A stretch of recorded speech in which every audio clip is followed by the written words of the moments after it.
IMD Bhubaneswar पूरा ओडिशा राज्य greeting करुच्ची। जब देखिबा गत 24 घंटा रे हाईएस्ट मैक्सिमम टेम्परेचर रिकॉर्ड करा जायतिला बलांगीर रे 39 डिग्री सेल्सियस। आउ जदि देखिबा आगामी 7 दिन पई फोरकास्ट जदि देखिबा हमर पूर्वानुमान करूछ कि आगामी 7 दिन पई वर्षा रहइबो, हल्का मध्यम धरण वर्षा सहित बिजुली घड़घड़ी आ झटका पवन भी रहिबार संभावना रहिछि। किंतु आगामी 24 घंटा पई गोटे कि दुईटा स्थान में प्रबल वर्षा होबार भी संभावना रही। आगामी 24 घंटा का लाइट मॉडरेट रेन हल्का मध्यम धरण वर्षा सहित प्रबल वर्षा गोटे कि दुईटा स्थान में सहित कुआपथर वर्षा बिजुली घड़घड़ी और झटका पवन 50 ରୁ 60 किलोमीटर पर आवर रहिबार संभावना रही। सुंदरगढ़, मयूरभंज, केउंझर, बालेश्वर, मालकानगिरी, कोरापुट, रायगड़ा आउ गजपति जिले रे ता सहित अलगा जिला मानकर जेमति कि नवरंगपुर, कलाहांडी, कंधमाल, गंजाम, नयागढ़, अनुगुल, ढेंकानाल, जाजपुर, भद्रक जिले रे वर्षा हल्का मध्यम धरण वर्षा सहित बिजुली घड़घड़ी और झटका पवन 40 ରୁ 50 किलोमीटर पर आवर रहिबार संभावना रही। ता सहित जदि देखिबा अलगा जिला गुडी करे भी गोटे कि दुईटा स्थान में बिजुली घड़घड़ी होबार संभावना रही। सहित झटका पवन 30 ରୁ 40 किलोमीटर बेगरे बहिबार संभावना रही। जब देखिबा काली पई फोरकास्ट काली पई भी हल्का मध्यम धरण वर्षा ता सहित गोटे कि दुईटा स्थान में कुआपथर वर्षा प्रबल वर्षा बिजुली घड़घड़ी और झटका पवन 50 ରୁ 60 किलोमीटर पर आवर रहिबार संभावना रही।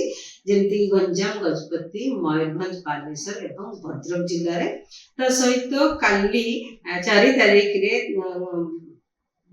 हल्का मध्यम धरण वर्षा बिजुली घड़घड़ी और झटका पवन 50 ରୁ 60 किलोमीटर पर आवर रहिबार संभावना रही। केन्द्रापड़ा, जाजपुर, ढेंकानाल, अनुगुल जिले रे और मालकानगिरी, कोरापुट, रायगड़ा, कलाहांडी, कंधमाल, नवरंगपुर जिले रे भी वर्षा सहित बिजुली घड़घड़ी झटका पवन 40 ରୁ 50 किलोमीटर पर आवर रहिबा। अलगा जिला गुडी भी बिजुली घड़घड़ी होबार संभावना रही। वर्षा भी रहिबार संभावना रही। हल्का मध्यम धरण ता सहित झटका पवन 30 ରୁ 40 किलोमीटर पर आवर रहिबो।